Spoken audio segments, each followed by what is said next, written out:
Good morning, ladies. Let the soft voice of the Holy Spirit reveal His truths to you about the choice you made to serve God. Many of us have chosen to follow God, but have you ever paused to ask yourself what that choice really requires of you? Let's take a closer look at what our choice to serve God truly entails, what it means in our daily walk, and how it draws us closer to His heart. Let's just set the order straight. God chose you first. His word says, "You did not choose me, but I chose you and appointed you, that you should go and bear fruit, and that your fruit should remain." We are chosen, handpicked by God, yet He is gentle and never forces Himself upon anyone. Out of His love, He gives us the freedom to choose Him in return. Think of it this way. When your husband chose you, that choice alone wasn't enough to build a marriage. You also had to choose him daily, intentionally, and with love. The wedding day was only the beginning. The wedding guests were your witnesses. What followed was a lifetime of learning, growing, forgiving, and standing firm together. In the same way, when you chose to follow God, heaven and earth became witnesses to that covenant. And this brings us to our key scripture for today. It is from Deuteronomy 30, verse 19 and 20. "I call heaven and earth to witness this day against you, that I have set before you life and death, the blessings and the curses. Therefore, choose life, that you and your descendants may live. And may you love the Lord your God, obey His voice, and cling to Him, for He is your life and the length of your days." This scripture reminds us that heaven and earth bears witness to our choice between life and death, blessings and curses. But the choice goes deeper. It affects your descendants, your legacy, and the generations to come. There is power in a choice.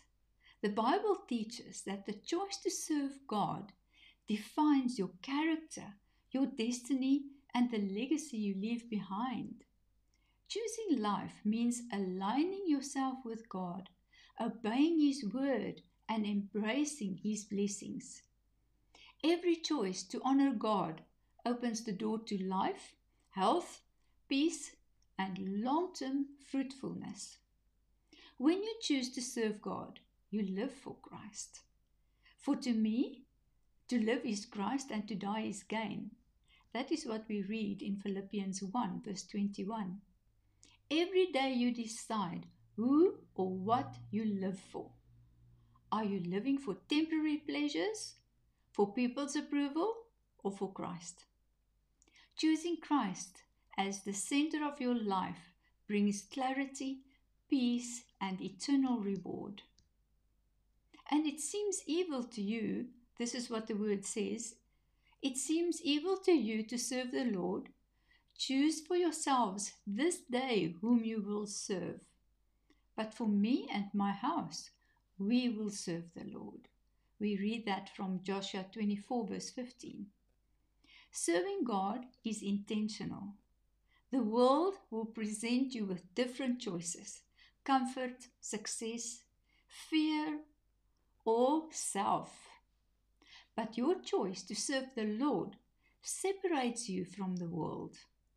Choosing Him means living a life of worship, obedience, and devotion. And then choose to cling to Him.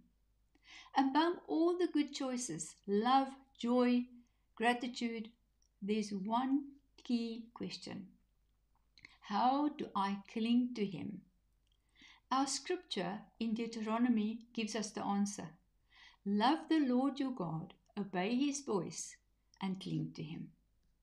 To cling to God means to hold fast, to remain in His word, to trust His promises, and to keep your heart near to His presence, especially in testing times.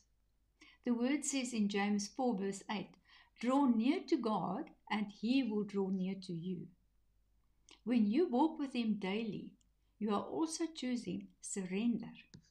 Surrendering your will, your plans, and your timeline to His perfect will.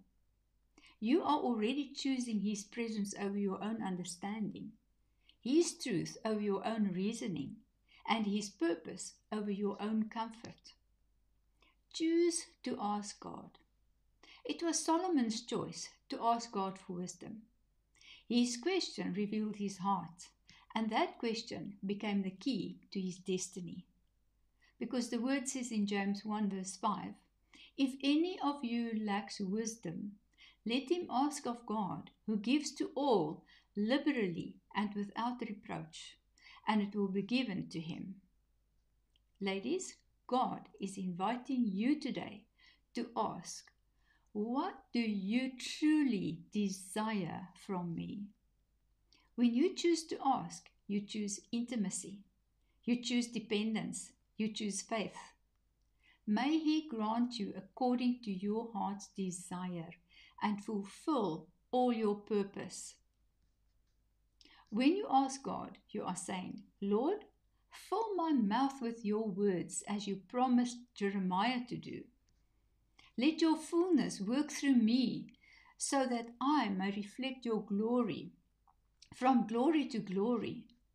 Let your presence rest upon me, and may my life reflect your goodness and mercy. Ladies, before we close, let's pray about it. Or in your own time, pray about it and ask God to show you what the true desires of your heart are. What you, as His daughter, truly long for from Him. Because He delights in giving more than you ask for. His heart is to outgive your expectations and fulfill your purpose beyond what you could imagine. The word says in Ephesians 3 verse 20, now to Him who is able to do exceedingly abundantly above all that we ask or think, according to the power that works in us. Your choice to serve God is an intentional decision to love Him, obey Him, cling to Him, and ask of Him. Because in choosing Him, you're choosing life, not only for yourself, but for the generations after you. Remember, as for me and my house, we will serve the Lord. I pray that your choice to serve God will strengthen your steps, fill your heart with joy, and overflow into every part of your life. Amen. Remember to join us on Zoom at 10 o'clock. Send the word join to our WhatsApp number and we will send you the link and the notes. Blessings. See you at 10 o'clock.